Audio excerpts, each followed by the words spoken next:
Sean todos bienvenidos a una nueva edición de Bitácora de Viaje. A continuación voy a colocar un extracto de la conversación que tuve con el pensador venezolano Noel Leal, relacionado con el impacto de la generación de 1928 en Venezuela sobre la política, la cultura, la educación y cómo eso, una cultura que nos impacta, nos afecta hasta nuestros tiempos. A continuación, el extracto con Noel Leal. Muchas gracias por su atención y estamos en conexión. Te puedo hablar de Noel con toda esta... Yo he perdido amigos, amigos cercanos, muy cercanos, solamente porque, sobre todo cuando llegan las elecciones, siempre me dicen, Viri, ¿por quién vas a votar? ¿Y qué opinas tú, no? Y te voy a dar una anécdota para darte la palabra.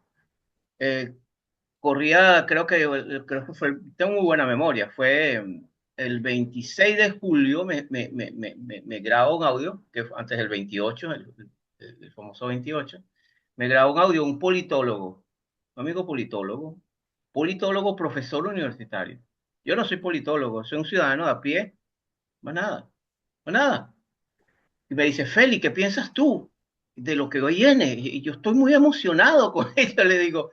Entonces yo le grabé un audio muy pequeño y le digo, mira, no, yo no tengo nada que votar, yo no voy a trasladarme a otra ciudad donde estoy, cuando, en mi opinión, eso es una estafa lo que el país va a vivir, va a ser trágico.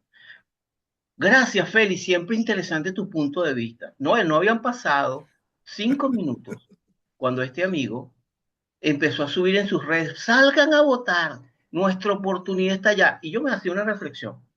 Si un hombre de esto, que es profesor universitario, que es politólogo, tiene este tipo de comportamiento, y tipo de actitud, que podemos esperar muchas veces, no podemos esperar, porque a veces también entiendo, ¿no? El que no es una cuestión de ir a la universidad. Hay gente absolutamente con mucho más sentido común que nunca ha pisado una universidad. Pero ahí es donde hay un tema enorme, que es que, que yo creo que es donde es interesante remontarnos. ¿Qué ha pasado para que nosotros tengamos y esto va a generar, mucha gente le molesta, pero es que una serie de taras culturales, una serie de taras que tenemos, que vamos, el venezolano en general, esto desde un punto de vista sociológico, nos cuesta reflexionar acerca de por qué las cosas no están sucediendo, por qué las cosas no las estamos haciendo bien. Es más fácil seguir a un estafador, a un mentiroso, a un flautista de Hamelin, que escuchar a una persona sensata que te está dando argumento y te está dando una orientación. Siempre nos hemos burlado de eso. El tío tigre y el tío conejo, siempre el tío conejo el vencedor. El tío tigre siempre ha visto como eso, cuando el tío tigre es el que trata de poner orden. Entonces, dicho esto, a mí viene una palabra que lo habíamos conversado tiempo atrás, que es la generación del 28 del siglo pasado. Y dicho esto, ahí es donde quiero preguntarte, ¿qué impacto ha tenido la generación del 28? Que ha sido poco dicho, esto se habla poco en estos lodos, de esos polvos, de estos lodos trágicos que tenemos en estos tiempos. ¿Hay alguna relación entre esa generación del 28 en Venezuela y lo que hemos vivido desde Total, el punto de vista económico, político y cultural? total, total. La generación del 28 nos trae la deformación política del país, la deformación política del país.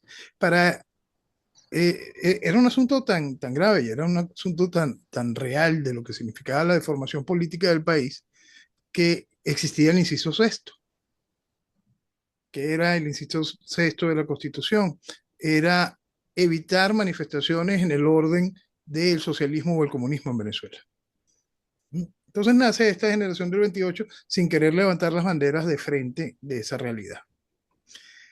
Esa generación del 28, fíjate que también va amarrada a una cosa que forma parte de algo aún más histórico que la generación del 28, que es aquello que nos indicó el generalísimo Francisco de Miranda, de bochinche, bochinche, este Mm. pueblo lo único que quiere es bochinche. Porque la generación del 28 sale a su expresión política es en la elección de la reina del carnaval. Es Mm. decir, era un bochinche. Y desde entonces la política simplemente es más bochinche. Se utiliza como excusa la elección de la reina de carnaval para que este grupo de jóvenes universitarios empezaran a hacer una un esquema de protesta política frente a la dictadura del general Juan Vicente Gómez. Debemos recordar, la dictadura de Juan Vicente Gómez es quien nos hace nación. El que Correcto. pone orden en el cuero seco que era Venezuela es Juan Vicente Gómez y su compadre. Y ellos se encargan de poner orden y empezar a construir nación, a hacer una hacienda nacional, a generar un ejército, hasta unirnos físicamente, porque no teníamos conexión física real con los Andes venezolanos. Es decir, todo eso lo logra hacer el general Juan Vicente Gómez, es decir, bajo esa dictadura. Es importante también entender que hay mucha gente que quiere quitarle el carácter ideológico a la generación del 28, por ridículo que parezca. Y mucha gente cree y dejarla nada más en un grupo de jóvenes que se levantaron frente a la dictadura oprobiosa de Gómez. Pero todo ese discurso se cae cuando uno sabe que el pensamiento de esos jóvenes iba amarrado a un hombre como Pío Tamayo. Entonces, Ujú. Pío Tamayo en la generación del 28. ¿Él es la generación del 28? No, vale. Pío era un hombre ya corrido, un hombre que entendía muy bien cómo funcionaba el proceso y un hombre que entendía la política desde el proceso socialista. Entendía la política con una visión bolchevique del paquete, ¿no? Una visión claramente centrada en el proceso marxista de grado ya leninista. Él entendía el proceso de la revolución soviética para el momento, lo tenía claro hacia dónde llevar a la población en ese sentido. Y eso fue, por supuesto, entrando en esas jóvenes mentes que vieron una oportunidad de desarrollar ideológicamente su camino. Eso no es que este grupo de jóvenes protestaban contra, no, este grupo de jóvenes protestaban contra con una visión política ideológica, la visión política ideológica que ha marcado la destrucción de Venezuela desde ese momento. Y eso es importante comprenderlo. La generación de 28 tiene un espacio adicional también, que es la beta cultural. Esa beta cultural que va amarrada y va entrando por distintas partes al sector social, al sector general de la población. Porque al nacer de un núcleo universitario y al nacer de un núcleo universitario donde las letras eran parte de esa fuerza, el proceso político que reivindicaba la generación del 28 no se quedó solo en la política, sino que fue extendiéndose culturalmente Mm.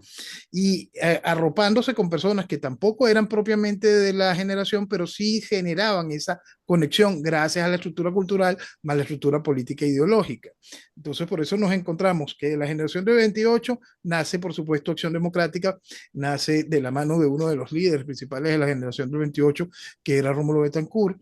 Tenemos que recordar que ahí estaba Jovito, estaba todo lo que fue ese inicio de este desastre que estamos viviendo hoy. Y esa generación del 28 que tuvo que parte irse al exilio, que tuvo parte que esconderse, y por un asunto lógico, eran comunistas, entiéndalo, eran comunistas, y el comunismo, cualquier país normal lo persigue.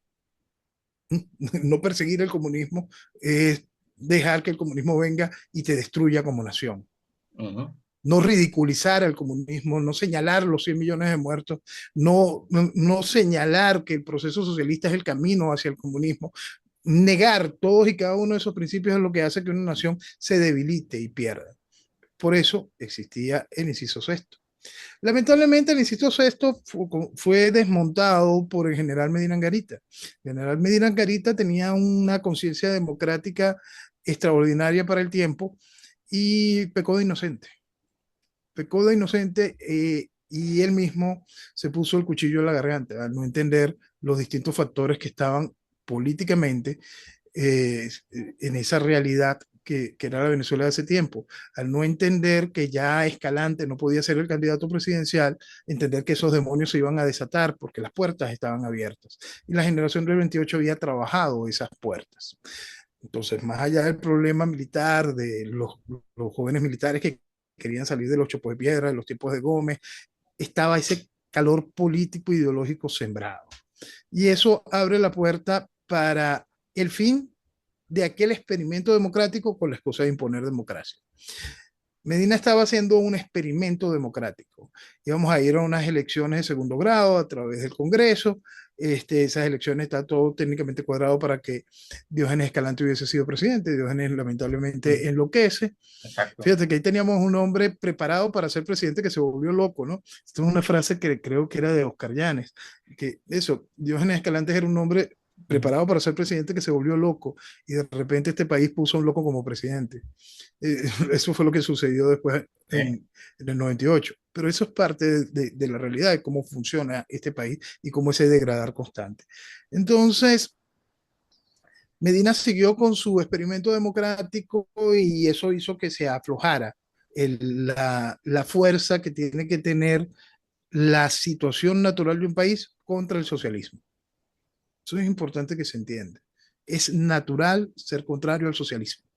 Por más que usted sueñe con el socialismo europeo y todo ese tipo de cosas maravillosas, vea el Bueno, estado en que está Suecia, mira cómo está vea el Europa. estado de lo que está, Mira vea cómo está Europa en Qué es general, Europa en este momento. y eso es socialismo. Eso es socialismo. La intensidad es lo que cambia, pero el fin siempre es el mismo. El socialismo siempre, siempre mata. Siempre. Entonces, por eso es que hay que ponerles frenos y por eso es que existía aquello. Bueno, el experimento democrático de Medina fue debilitando una serie de cosas que abrieron la oportunidad para el proceso de la llegada del trienio ADECO. Acabar con el gobierno de Medina mató a Venezuela, la mató. Y la mató por eso, por querer imponer una democracia a través de un proceso que simplemente iba contra cualquier lógica. Vamos al punto este. Medina quería hacer un proceso de elecciones de segundo grado, darle la oportunidad a que el país se fuese encontrando y que ese nuevo gobierno que llegase se encargase de llevar después al voto universal y directo y cada uno de este tipo de cosas. Él entendía que las cosas había que hacerlas con termómetro, pero no entendió el tamaño del enemigo y el calor que tenía adentro. Y por eso todo eso se lo llevó por el medio.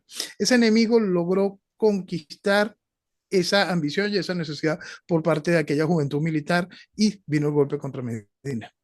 Vino el golpe contra Medina y se impone el trienio ADECO. El trienio ADECO le da el poder a Rómulo Betancourt, queda Rómulo Betancourt como presidente de esa junta de gobierno y se encargan de preparar una nueva elección. Esa elección, y ahí volvemos al punto de esos nexos culturales adicionales, llevó la posibilidad de que una garantía de voto que era un hombre como Rómulo Gallegos, es decir, un mensaje que ya tenía un encanto especial en el país, ya tenía una serie de conexiones con cualquier cantidad de estratos sociales del país, se viese como atractivo y se viese como una posibilidad de país. Mucho país quiso hacerse loco ante todas las locuras que habían pasado durante los primeros 2 años de la Junta de Gobierno. Cierre de periódicos, persecución, asesinatos, ponerle, deformar el sistema educativo. Tú sabes que hay una cosa del sistema educativo que esto es cortesía de los ADECO y que pasaron años para volverlo a ver y lo vemos ahora no solo con Chávez, con el chavismo, sino que lo vemos también en esa Europa deformada. Tú sabes que en aquel momento, como hubo tantos problemas durante el primer año del trienio ADECO, los ADECOs propusieron que los colegios públicos, todo el mundo pasara de año. Todo el mundo pasara de año, rasparan el examen o no, todo el mundo pasara de año. Y los colegios privados hicieron una protesta, no pidiendo cómo es posible que se haga esto, que se le haga tanto daño a la educación, que es importante que el país mantenga. No, no, no, lo que pidieron los colegios privados en aquel momento fue el mismo trato, que ellos también tuviesen derecho a pasar de año todo el mundo. Imagínate la deformación.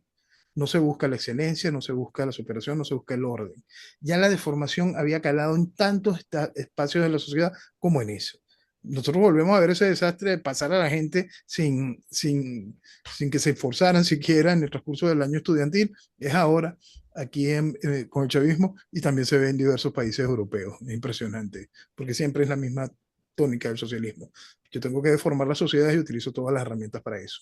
Entonces, esa generación del 28, ese trienio ADECO, marca la ruptura del país con la lógica, marca la ruptura del país con el desarrollo central de lo correcto, de lo formal, de la educación, de la evolución de los sistemas políticos. Acerca al país simplemente al desastre, al derrape y al utilizar cada una de las herramientas que sean ¿No?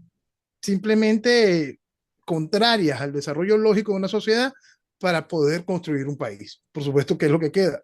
Esto que vivimos hoy. Y eso es interesante porque eh, hay una industria. hay una industria, y es lo que yo miro desde este lado del mundo. Eh, Como yo tengo, ¿no? Voy para 18 años que no he regresado a Venezuela. Se dice poco. Eh, Sin embargo, he sido un venezolano que nunca he dejado de ser venezolano. Es Eso. decir, he sido un venezolano y tengo algo que compartimos. No le debo nada a nadie. No debo actos de corrupción, absolutamente no tengo lo que he logrado. Lo he logrado con mi trabajo honesto, más nada. Dicho esto, Eso. lo mismo en tu caso, dicho esto, nos permite tener una conversación honesta entre nosotros. Y en ese sentido, una de las cosas que yo más reflexiono, mirando desde este lado del mundo, que estoy en Oceanía, y poder entender un poco el tema geopolítico desde más cercano a India, a China, más cercano a Indonesia y lo que se está moviendo, las placas tectónicas que se están moviendo a una velocidad que todos los días uno se levanta y no sabe hacia dónde vamos. Es complejísimo el escenario porque si no se entiende lo que está pasando en Venezuela, el venezolano tanto de afuera como el venezolano que está adentro, que es algo que me impresiona, ¿no? Hay gente venezolanos en el exterior que aún con acceso a universidades, aún con acceso a centros de información, siguen en el mismo discurso de que elecciones, democracia, seguir a pseudo líderes que le ha costado tantas vidas a tantos venezolanos, el caso de lo que pasó recientemente, y todavía hay gente que defiende a estafadores. Entonces, uno hace una reflexión y volvemos a algo que yo planteaba inicialmente del mito de Sísifo, pero que tú aclaras muy bien. Creo que tu explicación es muy interesante acerca de cómo el impacto de una generación que introduce en lo cultural, porque vamos al tema de las universidades. Por ejemplo, la cátedra Pío Tamayo en la Universidad Central de Venezuela, la casa que vence la sombra, pero te voy a hacer una reflexión con todo el afecto que siento por la Universidad Central de Venezuela. Mi esposa es Sentimos. de la Universidad Central de Venezuela, siento un enorme afecto por la Central, pero hombre, la Central, puedo decir ya, con canas, después de una vida vivida, no es la casa que vence la sombra, es la casa que ha producido y produce monstruos gigantes de sombras. Discúlpala, que mucha gente eso lo va a ofender, pero es lo que hay. Y la central como metáfora del resto de nuestras universidades. ¿Dónde están el Pública o privada, ahí no hay un centro, freno. el centro de estudiantes que ha sido tradicionalmente? ¿Y a dónde van los que son del centro de estudiantes? A posiciones de poder. Siempre. Van labrando su espacio. Entonces, cuando uno tiene eso, no es sorprendente. Por ejemplo, estaba viendo unas declaraciones ahorita veo poco porque de verdad a veces tengo poco estómago para escuchar ciertos periodistas venezolanos afuera en el exterior. Estaban entrevistas, uno de los más connotados de ellos estaba haciendo una entrevista a Moisés Naín, el insigne intelectual venezolano y bla, el ícono. Está cuestionando a Trump por las políticas de Trump. Ok, pues se puede estar a favor o en contra de Trump. Ok, más allá de eso. Pero yo me digo, ¿y dónde estaba este señor cuando el gobierno de Biden? ¿Dónde estaba este señor cuando Biden? ¿Dónde está este señor haciendo análisis reflexivo de lo que fue la gestión de Obama o de Clinton? Feliz. Más feliz. Más feliz. Porque es esa desconexión ideológica con las necesidades. Fíjate que vamos a este punto. Es una desconexión ideológica con las necesidades, que es una cosa impresionante. Porque una cosa es la conexión ideológica con el objetivo de lo que tú buscas. Tú eres socialista y tú te crees el festival de mentiras propias del socialismo y tú crees en algo tan antinatural como el igualitarismo y tú puedes creer todo ese festival de cosas. Tú crees que la única manera de hacer gerencia social es bajo un proceso de destrucción que va minimizando la sociedad y haciéndola adicta a ese sueño inviable económicamente del estado de bienestar y todo ese festival de tonterías propias de quien crea en el socialismo. Pero el problema es cuando tu conexión ideológica te hace negar necesidades. Y ese es uno de los problemas más graves de lo que nosotros vivimos hoy. Por eso es que no se entiende la necesidad de la dictadura de extraer la tiranía. Porque la ceguera ideológica no te permite entender la necesidad, la realidad. Y ese Ujú. es uno de los puntos más graves de lo que nosotros vivimos. Este tipo de gente, para poder ir impulsando algún espacio para su mentira, porque siempre el socialismo en el fondo como socialismo es simplemente es una utopía mentirosa, es una cosa que es inviable por el principio de ser antinatural, este, cae en estupidez tras estupidez porque vas negando hasta los procesos económicos, que es en donde la mayoría de ellos se preparan, pues. Debemos recordar en nuestro caso nuestro economista insigne Teodoro Pekov, Oh, o cada uno de los distintos, cada uno de los distintos generadores del mal de nuestro país. ojo, La ojo, escuela de Teodoro FAS. Pecó todavía es una referencia intelectual para Oh, es el Teodoro Pecó, Pecó, y sí. bueno, Y por eso, todo lo que viene volvemos a la central y volvemos a FASE, a la Escuela de Estudios Económicos y Sociales, y nos encontramos que los auditorios son el auditorio naranja y el azul, pero son el auditorio Carlos Marx y Engels. y Esos son los nombres con los que se todavía se sigue bautizaron. escuchando la trova cubana, a Silvio Rodríguez, y yo recuerdo que hay un amigo mío psicólogo, se ofendió conmigo, cuando yo le digo, pero bueno, hombre, ¿cómo no me mandes nada de Silvio Rodríguez ni la trova cubana? No tengo nada que escucharle a esa gente, ni de Ali Primera, ni No, nada. lo peor es cuando hacen música de protesta de este tiempo con ese ritmito. Y yo le digo, es que te voy a, no puedo, o sea, porque el argumento es que hay que separar el arte de la ideología. Yo le digo, mira, tú eres un predicador, yo no puedo conversar contigo en ese sentido. Te voy a mandar música para... Muchas veces yo trato, porque hay ciertos amigos que quiero conservar, digo, mira, en los temas políticos ya, de verdad, porque es que no tengo paciencia. No, yo no tengo paciencia. Es un Sí, momento en que ya la capacidad de poder después, porque es que hay algo. Nosotros tenemos 26 años en una situación trágica que no para correcto. y todavía no hay reflexión suficiente, no se comprende y entonces se vuelve el mismo ciclo, el mismo ciclo. Por ejemplo, ya pararon las elecciones presidenciales, vamos a esperar el 2030, me imagino que vendrá Mendoza, el de la Polar, ese será el nuevo, Lorenzo, sí, sí, vendrá de nuevo, porque es que también tenemos una industria viviendo de la tragedia nuestra, una industria de periodistas, enorme. una industria de mercadotecnia, una industria de gente que, el fenómeno de periodistas venezolanos, que fíjate que el tema es Venezuela viviendo en los Estados Unidos, ¿ok? Ujú. ¿Por qué? Porque al final, y muchas veces no lo hacen porque realmente sienten amor por Venezuela, por una genuina, porque No, si tiene una genuina preocupación, te estuvieran entrevistándote a cada rato, ya mucha gente que viene diciéndolo. No, siempre es la misma, los mismos y la misma argumentación, pero también hay un tema, Noel, que es el otro tema también de reflexión. Por un lado tenemos un pueblo golpeado, desnutrido, un pueblo humillado, engañado. Tú tienes unas frases tuyas que denotan muy bien. Al venezolano le quebraron la capacidad de razonamiento, de lógica, reflexivo. Se lo quebraron. Eso lo ves tú con cualquiera totalmente. en promedio. Hay gente que sí, pero no es la mayoría. Y te lo digo gente en el exterior. Hay gente en el exterior que, por ejemplo, el día 28 salió corriendo a votar. Por lo menos yo vivo en Australia. Yo vi gente y me preguntaron, no, yo no tengo nada que votar. Y se molestaron. Bueno, eso es tu problema. Yo no voy a contribuir con algo que yo considero que es una estafa. Es mi pensamiento reflexivo como ciudadano.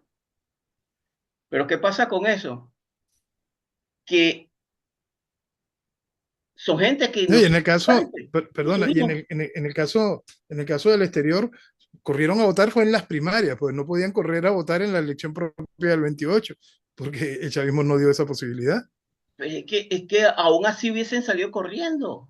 Así hubiesen salido. Corriendo. Eso es una gran, gran realidad. Corriendo, corriendo. Y si tú le argumentas algo porque te preguntan, yo ya no me molesto, entonces se ofenden. Yo digo, no, mira, Ujú. ve acá. Tú quieres, porque es lo que te comentaba del flautista de Hamelin, y me gusta esa metáfora, para lo que no es el flautista este que Sí. encantaba en los cuentos, un cuento de la Edad Media, bla, bla, bla, bla, que encantaba a las ratas y las ratas hasta que las jugaba un río. La historia detrás del flautista de Hamelin hay otra historia, que eran Bueno, niños reales que el tipo hubo y ujú. desaparecieron, pero eso es otra historia. Pero al final, Noel, yo creo que la reflexión es que hay una parte que yo me pregunto, ¿habrá un momento en que este loop en inglés es cuando tú giras y giras en el mismo que la rueda del jig que se queda atascado? ¿Habrá un momento en que esto se va a poder desgastar, de que la gente pueda, porque yo creo que mucha gente ante la pregunta es de que, ¿qué propones? Oye, señores, lo primero que antes de proponer algo es entender la situación. Si tú no Acepten el entiendes diagnóstico. el diagnóstico, si tú no tienes un diagnóstico claro, por Dios, si tú no tienes un diagnóstico claro de lo que está pasando, tú no puedes encontrar soluciones. Entonces, eso es una pregunta que yo te Para hago, nada, Noel. ¿Qué, para qué nada. piensas tú al respecto? ¿Tú crees que en algún momento se va a quebrar esto en el sentido que la gente va a poder? No puedo generalizar la gente porque también debo decir que hay un grupo de compatriotas venezolanos que sí ha despertado. Y ha despertado por la tragedia, venezolanos que están en el exterior, que han entendido la magnitud de la tragedia y que han entendido la magnitud de la traición que tenemos. Pero no lo sé, yo no manejo frases de estadísticas, pero si las redes son una estadística de lo que uno ve, todavía estamos lejos de poder encontrar ese punto añorado crítico de reflexión. ¿Qué piensas tú que estás? Sí, todavía estamos, sí, todavía estamos muy, muy, muy lejos de eso porque también aparte de que la inmadurez sigue siendo mayoría, está la necesidad de mentirse como parte fundamental de todo esto. Y por eso es que siempre hay que entender que uno no debe buscar el despertar general de la sociedad. El despertar general de la sociedad no llega. No llega, simplemente no llega. Esto es un asunto de una vanguardia y una masa crítica. Se necesita que la masa crítica sí crezca, que la masa crítica sí tenga criterio, que la masa crítica tenga noción de la realidad, que la masa crítica no quiera mentirse, que la masa crítica no asuma el constante comportamiento de veleta, que fije su norte claro y avance en ese sentido, que se pueda construir mañana como una tarima para esa vanguardia, que se pueda construir mañana como un muro de contención que defienda los cambios necesarios, que se pueda convertir mañana en un arma para, si la dictadura no hace lo correcto, tener como echarla abajo. Y eso es lo que se hace, y eso es lo lógico cuando tú tienes una sociedad que ha decidido despertar y evolucionar políticamente.